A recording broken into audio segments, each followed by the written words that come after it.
Holy shit, what the fuck happened? I mean, I don't even know how to intro this. Like, holy shit, what the fuck happened over the holiday break when out of nowhere we get this UFO news that drops coming out of the Pentagon, not like PhD doctor people that don't really have real PhDs, or they're kind of like not really in the field that they say they are, and we're not getting stuff from I mean, it's always great to have eyewitnesses, and it's always nice if you can get a policeman or something to say that they were an eyewitness, but this is above and beyond. This is straight out of the Pentagon, and it hit hard over the break. I feel like a ton of people were talking about it, and then it kind of disappeared. For me, at least, I don't see it showing up anywhere anymore, which is weird. Well, because I see it in little bits, but you're right. It didn't feel like it was then this wave across my news feed. But some of the headlines, like we were trading some texts with Powler over the break. Some of the headlines, it's almost so overt, I can't wrap my mind around it. Some of what's being said, including the article you sent me last night. We don't have to get into that yet, but the video and all of that. Yeah. It was hard to kind of keep up. And I think I've also felt like it wasn't as covered as it should be. Could have been, yeah. Or maybe I just am not looking in the right places. So that's why we wanted to get you to come join us to help us break all this down, tell us how this connects with the stuff that you're doing, and how we should be looking at this. Yeah, well, I think holy shit is a great response to that article. I thought you just missed me and wanted me on the show, but now I know we're going to talk about it. It was a little bit of both. It's both, but... I mean, it's sooner than we thought. Look, what occurred over that holiday weekend has huge implications, and most people are not really seeing what those connections are. People don't even have the right questions to ask at this time. So let's go through the basics of what we know, what happened. So the New York Times, in tandem with Politico, put out an article, and this article stated a few very important things. The big headline that everybody picked up on is that there was a $22 million budget directly, it was a black program, black money, directly to the Pentagon, or with the Pentagon, with the Department of Defense. Can I interrupt you really fast and say, for those people that don't know, and that might include me, what is considered black money? So anything that is not directly shown to Congress, they might know there's a black project, but when money is funneled in a way that is not going to be subject to public scrutiny, that would be considered black money. So essentially it's just a budget. Harry Reid really championed this $22 million, which is a drop in the fucking bucket. If you think about $22 million with our Department of Defense, take the cheapest airplane that we have, an old one, a beater that's broke down, that's not even $22 million bucks.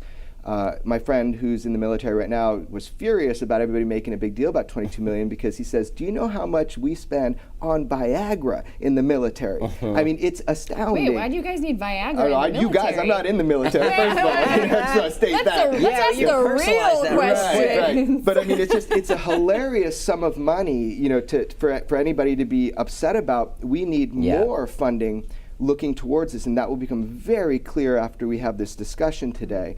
But let's talk about the things we did learn. So we learned publicly now about a program called AATIP, Advanced Aerospace Threat Identification Program.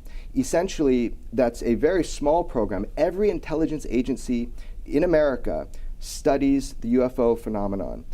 Every intelligence agency has a program. They've identified one. As far as we know, the American public, our tax dollars, ended in 1969 with the conclusion of Project Blue Book. But now we know that, in fact, there was a program studying UFOs. So for a lot of people, that was like, what in the hell? What are they doing?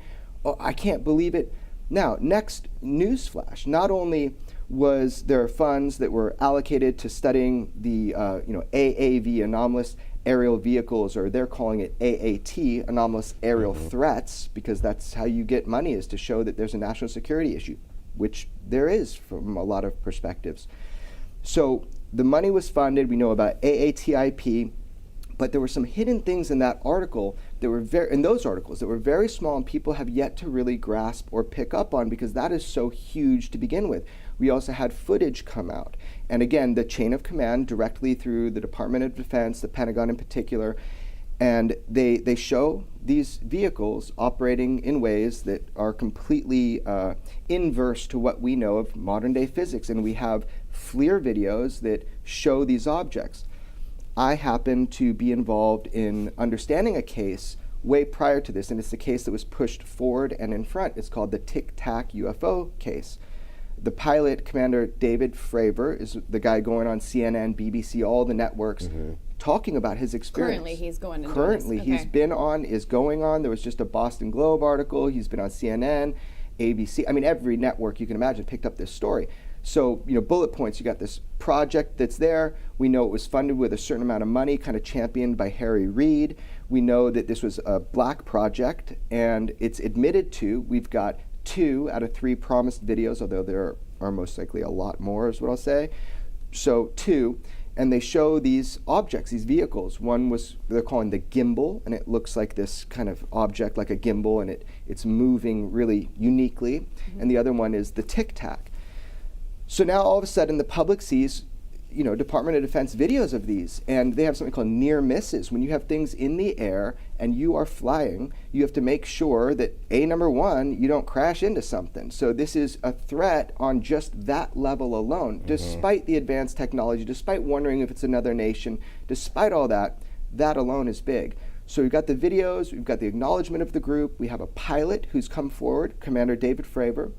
And again, I was working on that case for 2 years before it ever became public, and I sat on that information. If I had custody of any of those videos, they were classified. They never got out through my hand. But those 2 came out. Now, the biggest thing I want to clarify to begin, the get-go, people put Commander David Fravor on the TV, and they start playing the gimbal, as they call it, footage, when he's talking. That was not from... That's the video that you're seeing on all the articles and stuff. Right, that's one of the 2. Okay. That's not a video from the series of incidents that happened in 2004 off the coast of California. The Nimitz carrier strike group or whatever, that's the Tic Tac event. That footage is also out, but they often confuse that. So I want to clarify that to people right now. Is that just accidental? There's no... News guys, Yeah. they go in, they throw up footage, UFO. and no one cares to clarify that much. You don't see on the monitor what's being shown anyway. Sure. But I want to clarify specifically something today. So that is that Commander David Fravor was involved in the 2004 Tic Tac experience, and that footage is out. That's the other one, the little glob. See if you can pull that up. I mean, I think that is what I have here in this Washington Right, that Post is the article. one. That is the one. So, and interestingly enough, when I was going to go on a Coast to Coast show to talk about this case prior to it ever coming out through New York Times or anything, that video was leaked online that morning and sent to me. It was like a gift because it didn't come from my hand. That's really neat. I could talk about it more openly then. Anyway, so you've got these 2 videos. Now the gimbal one, it's real important to understand, it is not from the 2004 Nimitz events. It is a completely separate series of events that has not been clarified by the Department of Defense or by anybody. And I will just say, because it's going to come out soon, I have a number of sources that obviously I work with over these years. That video, the gimbal one, is from a separate series of events, and I'll say it's off the East Coast, and it's actually only 3 years old. It was early in 2015. Really? And Wow. and that is something that has not been reported on. I have known it for quite some time from various people. I trust that information greatly, and I think that will be clarified, and people can look back at this and see if I was right. But at this point, they're lumping it in with the Nimitz. Yeah, it is a confusion. Now, not a huge deal, except the devil's in the details with all of this. That implies something very different. That implies a frequency of these events, maybe even an escalation, that causes the Department of Defense to want to address this in a different way. So there's a lot of things happening behind the scenes, but those are the bullet points. The bullet points, again, are this identification of AATIP, this group, right? Also, Commander Fravor coming forward, these videos coming out. They're not leaked. They came out through declassification. They are out. Yeah, they're out. They got put out by the government, not because somebody was like, I snuck this out somehow, and now here's my sketchy ass file. Yeah, to clarify, someone within the government, Lou Elizondo, he had the role of being in charge of AATIP, which is again Advanced Aerospace Threat Identification Program. So he was able to get some of these declassified and then legally put them out. So technically, yes, by our Department of Defense because of his position, but then he went away from employment and went to private employment with To the Stars, which is Tom DeLonge's group. So he's out, but these are declassified. There are two things I want to bring up, however, that people just it did not register because there's no platform to understand them until now. Every road, every bit of this, every dollar of this project, of what was announced, leads back, funny enough, to Skinwalker Ranch, which, as you know, I've been working on the definitive documentary film that hasn't been able to be put out about that. So we'll talk about that. But the important point here, I think, is that everything that's come out, it's so much to digest. We are talking about craft of unknown origin that operate in a way that seems to defy, or I would say better, operates off of a type of physics that we might be unfamiliar with. Now, this is foreign technology, but everybody involved, the pilots, everybody, the way that it moved, we do not have that type of technology as humans. So that's the big news. We have some sort of information that's come out telling people, hey, there is something out there. It is far beyond anything that we can do. And it is with impunity, flying through our airspace. And in fact, pilots have engaged these objects, or tried to engage these objects with weapons. That is now out. One of the people I talk with, his name is Robert Salas. I think his story is really important right now. Back in, I think it's the 60s, he was in command of 10, I believe, Minuteman missiles, so intercontinental ballistic missiles. These are our nation's first defense. And he came out at the citizen hearing and said that he was in command of these missiles and he was operating in the silo, and all were shut down in succession. They're all on an independent system. That was done as a UFO comes in onto the base. Like and they saw it with their own eyes? yes, they Or had that was people on- above the silo reporting into him as his missiles were going down. Now, this is not an isolated event. So you have a technology, no matter where it's from, that can show force, leave our nation vulnerable by shutting down our most powerful weapons. This happened during an 8-day period twice. His was at Maelstrom Air Force Base. There's like 15 silos, hundreds of miles away or whatever, a bunch of them, a network. Happened twice. He came forward, thought that he had declassified his sighting, his experience. It was another one. We also know it happened in Russia around the same time. So we're talking about advanced technology that is leaving nations vulnerable. Now, at the same time, Can I ask a quick question? Do you think that is a show of force by whoever is doing this, or do you think that's more of a testing or a combination of both? Like, can we do this? Okay, let's test it here, let's test it there. It was or no is problem it just like, to do it. It was no problem. They know exactly what part of the warheads were taken out. Yeah. It was not an issue for this technology.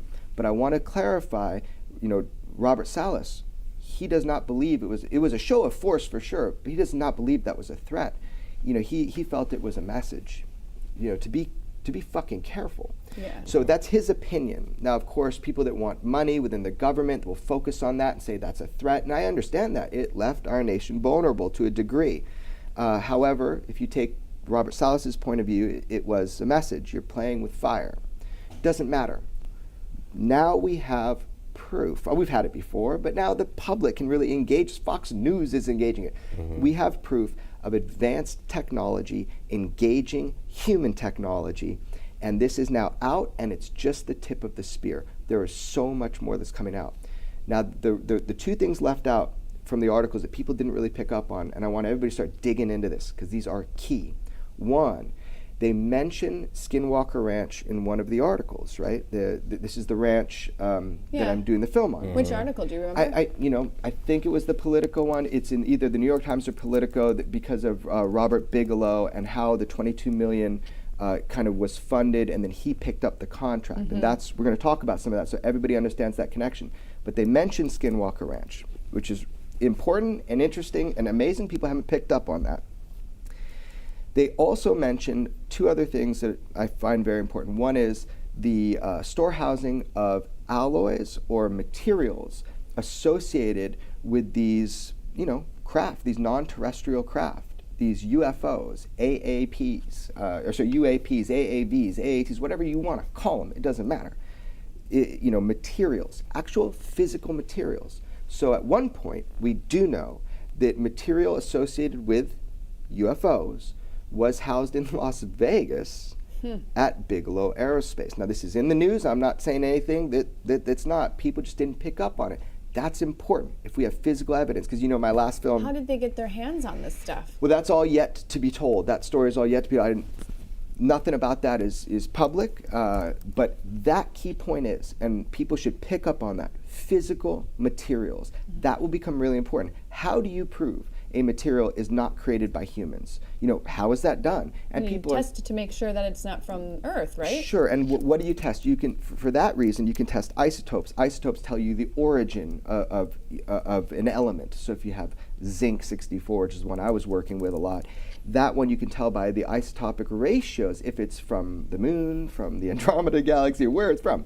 But really, I think what you're going to find, and this is, again, what I find really important, is it's the atomic layering of these things. We don't have the ability to perfectly atomic layer. Graphene, we can put in these atomic sheets of 3 to 7 degree variance. They make it the strongest substance on Earth. I have a couple pieces of it. It's a superconductor. It's an amazing material. If you take it, I should have brought it with me, man. You push it into ice. It feels like a hot knife through butter, and then it goes boom, super cold. That's because of the atomic layering. So one way we can tell a technology is beyond human capability is absolutely the ratios of the isotopes and how it was constructed, but more importantly, the atomic layering. I hope that that's something that we're going to learn more about, is whatever was storehoused. I wonder about the atomic layering. I wonder about the way it was laid down and to what degree, because we know our capabilities here on Earth and what wouldn't be. And the last thing in the article that I think is really important, and it was a whisper, and there's no way to follow up on it at this point, but there will be soon, I hope, which is that they admitted, I think this was the Politico article, that there were scientific studies done on the biological effects of close encounters with mostly military and pilots. So just unpack that for a second. There is a study, I'm sure it's very intensive, done on the impacts biologically of sustained close encounter experience. Now, the article just touched that there was something about this. I hope more of that comes out. It's quite fascinating. Kind of like topic. Close Encounters of the Third Kind, where they all have radiation burns and things like that. Yeah. I mean, I'm not saying that's what that is, but I'm just that kind of thought process. Is that what the you're aspect checking? is, if you have prolonged exposure to a UFO, are there biological impacts to that? I like to say to the phenomenon. I believe the evidence shows me that UFOs is a very small aspect of a much larger phenomenon. Skinwalker Ranch and my work on that, which we're going to get into today, is very exciting. That proved that to me. UFOs is a small part of a bigger phenomenon. But yeah, it's about the physiological and psychological effects of prolonged exposure to the phenomenon, which includes UFOs. So what's the tie-in then between this particular sighting, or sightings, I guess, now that we know of the two, and then the Skinwalker Ranch? Is it just that they're storing these alloys that they think are just UFO-based, I guess, or just, I don't know how to reference it. What would be the proper term? Because it's not... So, you could say... Otherworldly, I guess? Sure, whatever. So, not from here. So, you have alloys, or you have materials that are not from here, right? Yeah. Associated with UFO experiences. No, the connection is so much deeper than that. And this is the time, I think, to start making that connection. So, I have a film, and I'm on a rush job for it. I've got 2 films in 2018. One will be the Bob Lazar story, the most important UFO story in the history of UFOs. This is a wild story. But Skinwalker Ranch, I just finally put that on the front burner. I am jamming on this film, and it's coming out because it's so current, what's going on. The connection between Skinwalker Ranch and the events you see here we start with something very basic. The $22 million that Harry Reid championed, to get as a black budget program that, is now kind of in the news and in the media. And the reason one of the articles pointed to the ranch, all of that was because of Skinwalker Ranch, because of the phenomena that are going on at that ranch that convinced the DIA to partner with Bigelow Aerospace and do an intensive scientific study, actually the largest scientific study of a paranormal hotspot in history. So all of that was allocated because of the ranch. Now, Bigelow, he was already interested in this. This is Robert Bigelow. He's got 2 orbiting space stations of his own. He created an inflatable called Beam that he attached to the International Space Station, which is an inflatable habitat. He intends on colonizing the moon and Mars with his inflatables. I mean, this guy is like the most interesting man in the world. And he's been interested in the UFO topic. And then I think that pulled him in to a much deeper understanding when he purchased Skinwalker Ranch. This is all done in secret. Being able to talk about this now is really exciting, right?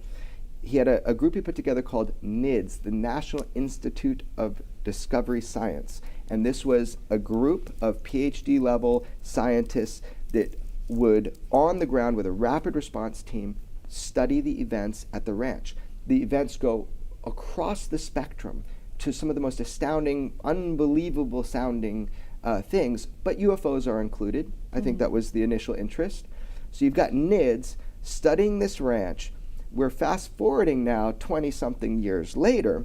We now find out through these releases that the Defense Intelligence Agency, which is the intelligence branch of the Department of Defense, that they partnered with Robert Bigelow's NIDS group, created this other group called BASS, which is Bigelow Aerospace Advanced Space Studies. And that in fact that program, BASS, was a DIA and private industry scientific study to focus on the ranch and try to understand what this phenomenon is and how it impacts our national security.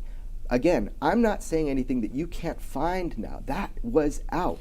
I'm confused. So NIDS is a group he started after he bought the ranch to study kind of paranormal in general, like a umbrella study. But then BASS is NIDS and the DIA working together specifically for Skinwalker Ranch. Yes, specifically so BASS. So it's not just umbrella paranormal study. It is, what are they specifically studying at the ranch? Just the ranch itself and why this seems to be a hot spot? Well, yeah, let's go over what happened at the ranch and why it got the attention of our national defense. What is so big there that they have to choose that spot? There are a multitude of hot spots, around the world, but why this one? Why was the money funded, the $22 million?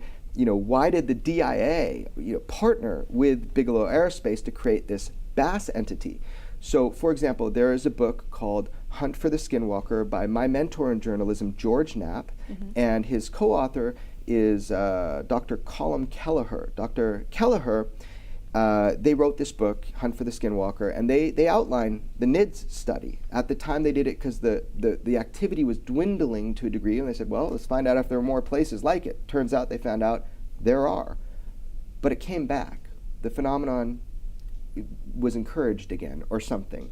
So in that book, they detail these studies by NIDS under Robert Bigelow, with Colm Kelleher, Dr. Kelleher being the head of that scientific endeavor. And for years, they studied at the ranch all of these activities that were going on. And then at some point, it caught the eye of our national defense, and we now know that money was spent to study this. To study the UFOs. The UFOs and mutilations, psychological disturbances. I mean, you name it. So that's what you're talking about, the other stuff that the ranch is known for, is because I know of the appearances of, for lack of a better phrase, maybe the doppelgangers, which is how it got its name in the first place, because it's taken from the, the Native American? Navajo and the Ute tribe have, the Skinwalker. The Skinwalker is a very evil, kind of entity in the lore and understanding of the Ute Nation and Ute tribe as well as Navajo. So yeah, Skinwalker, that is a metaphor used in the book because it needs to encompass all these types of activities. So let's nail them down.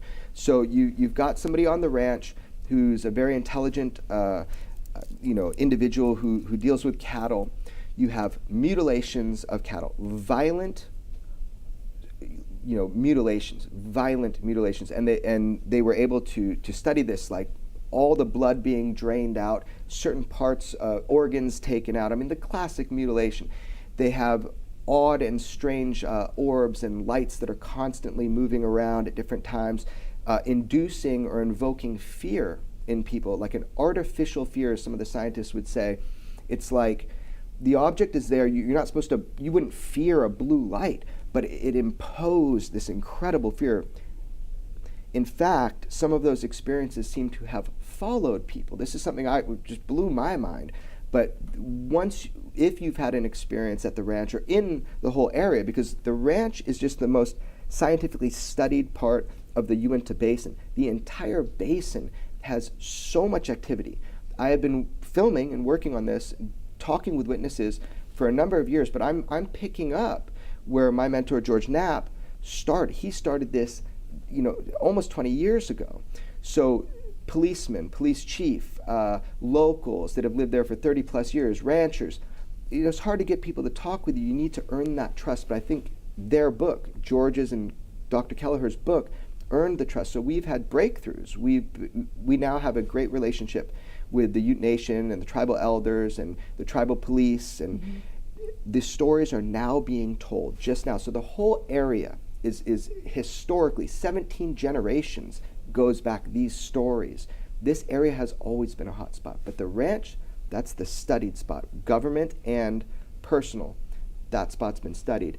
So what else happens on the ranch? I mean, huge cookie cutter, hundreds of pounds of soil just lifted out of the ground. They don't know why. They're in circles.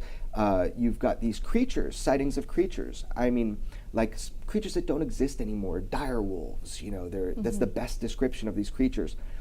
And these are from skeptics. These are from scientists and local people. So everything from paranormal, where things go missing, or a hole digger is 30 pounds or something, is up in a tree a couple 100 feet, had just gone missing, just weird paranormal stuff, like it's fucking with people, all the way down to, again, there was some violent acts. There were these dogs that were just completely obliterated by these beams of light.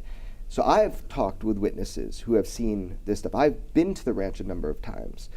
There is something going on there that got the attention of the United States military and our Department of Defense.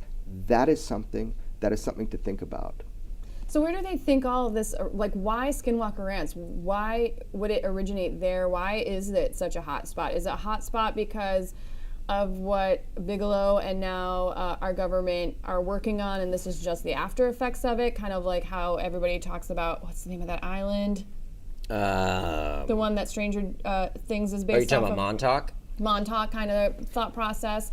Or is it that it's just always been here, it's a part of nature, and they're just trying to tap into that power? Like what do people think? This phenomenon has been here probably before recorded human history, it appears. You can go back to public record. Well, I was just going through the site of like classifying different entities at Skinwalker, and one is the Cthulhu slug. Oh, no shit. Really? It was literally, as you said Cthulhu, I read that, and when you said direwolf, I was reading about the direwolf. Only 10 minutes? God damn it. I only have 10 more minutes left. Are you serious? And oh my there's gosh. something I'd never heard of before. We don't have to get off on a tangent about water babies, but water babies. No, I've actually interviewed a lot of people about that. Well, so look, here's the big point. The big point is this story has not been able to be told.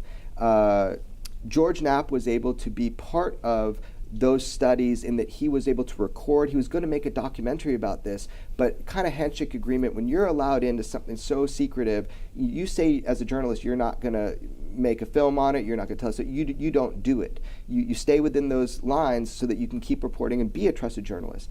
But I was able to go through the Akashic Record and archive. I have a piece of that on my website of these documents and videos and all of this stuff now. The day has changed. The time has changed. There's a new owner to the ranch.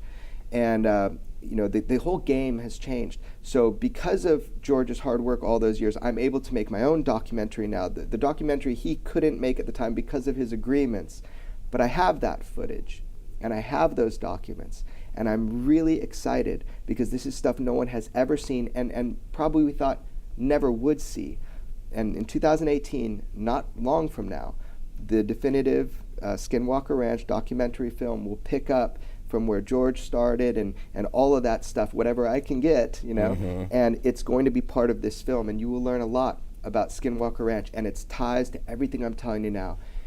Everybody should pay attention. Be aware. What you learned in those media reports, it's bigger than you think. And I'm going to draw those connections in the film directly back to the ranch, and you're going to learn a lot about it. The activities on the ranch, what happened up to current day. So that's nice. I'm excited. Wow.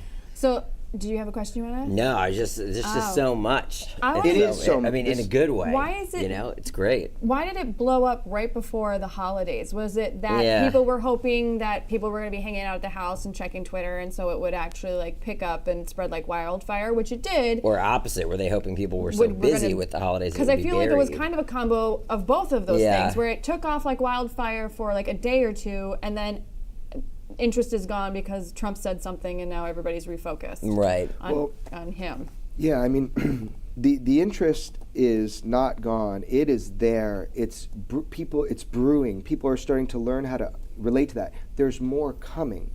But Harry Reid himself, in a report with George Knapp, said that that was the only on-camera interview Harry Reid gave about this topic, and he said, we are looking to get congressional hearings. So I think that's the focus. I don't know the timeline, why it came out exactly at that time. It's a culmination of a perfect storm that it came out at all. So who knows when it came out, but there's more coming out. It's going to be fascinating. Just try to grasp the basics for everybody of what those articles said. Go reread them and pay attention to what I said. It all leads back to Skinwalker Ranch. Interesting. Okay, I definitely want to check that out. Yeah. Okay. Well, I saw the article. I mean, I reading it, you can tell they're kind of dancing around it, or I should say, not dancing around it, but like lightly touching upon the fact that they're basically saying aliens exist. They've come to Earth currently and in the past, and that the government full-heartedly believes in it. But I only read the Washington Times article that I think was the first one that dropped, or maybe a follow-up, but one shortly thereafter. And I didn't see the Skinwalker Ranch stuff, which is why I wanted to. It was just a blip in there, but that is such a huge part of it that has been not yet recognized or talked about. So that's why I'm making this film and able to make this film. It's going to be very exciting, but yeah, just go back into it. Just be aware because a lot more is coming out, and I'm very excited. It's when not. You say a lot more is coming out. Do you mean so like much more. lot more unreleased documents from the Pentagon kind of stuff, or do you mean other people coming out with their own stories, or both? I mean, hopefully both. I'm pretty sure that both are going to happen.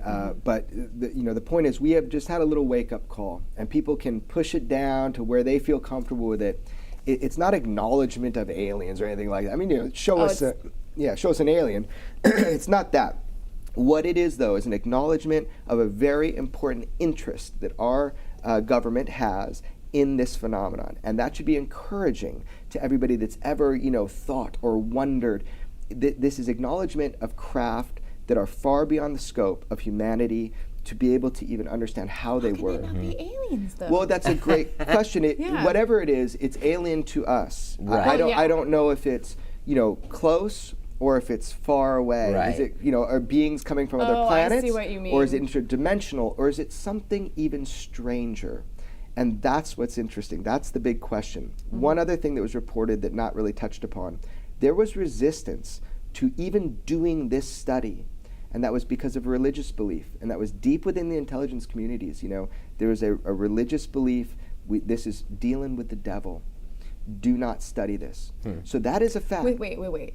Within Yes. the government that is studying this, those folks that happen to believe whatever they believe were saying, don't study this because it's dancing with the devil? A small, I feel like when you take that job, you don't really have the right to that Got it anymore. right. a small minority, You a would think. contingency of people within our intelligence and defense community, and this is something I'm not saying for the first time, it's out there if you look for it, that Harry Reid talked about it, that they believed it to be, you know, satanic or something, against their religion, and tried to squash the project.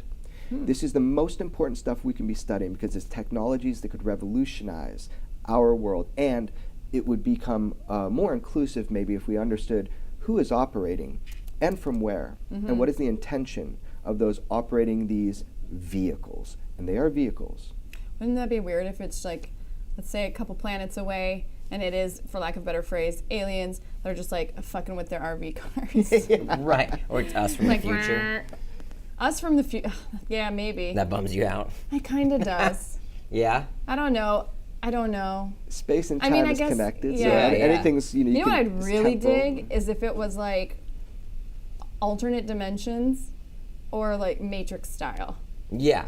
Then I'd be like, yeah. And I I'm not think- saying necessarily machines. I just mean Matrix style as in we're living in a sim, we're all a sim, and I'm like, sweet, because then once that gets confirmed, Yeah. then it's just a matter of finding your own code. The only bummer would be if a ship landed and the hatch opened up and just a bunch of orbs came out. Then I'd You'd be be like, like, fuck, orbs? Damn it. Well, the Orbs. evidence actually indicates that it's not just beings from another planet traveling through the star system. The evidence actually shows the opposite, that it's much more complex than that. So.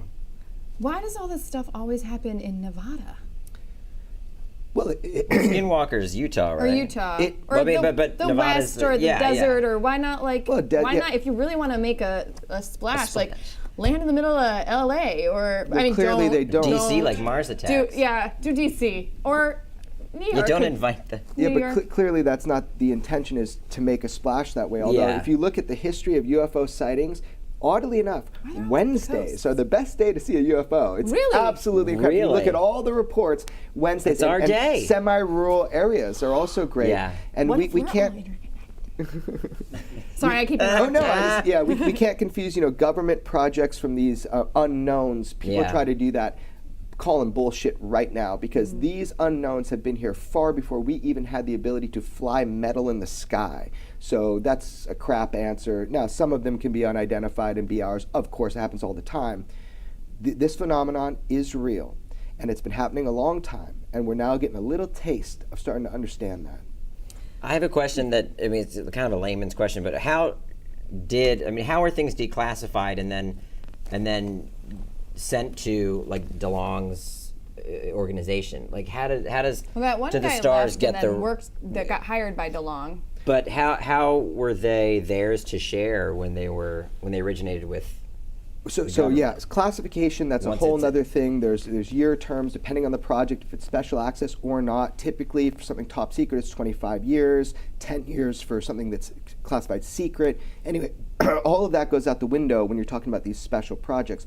But you bring up Tom, and I just want to make sure, because everybody has really mixed understanding. Tom has done something exceptional. Tom put together a panel of really intelligent, skilled individuals and brought them all together at the table to try to work towards a common goal.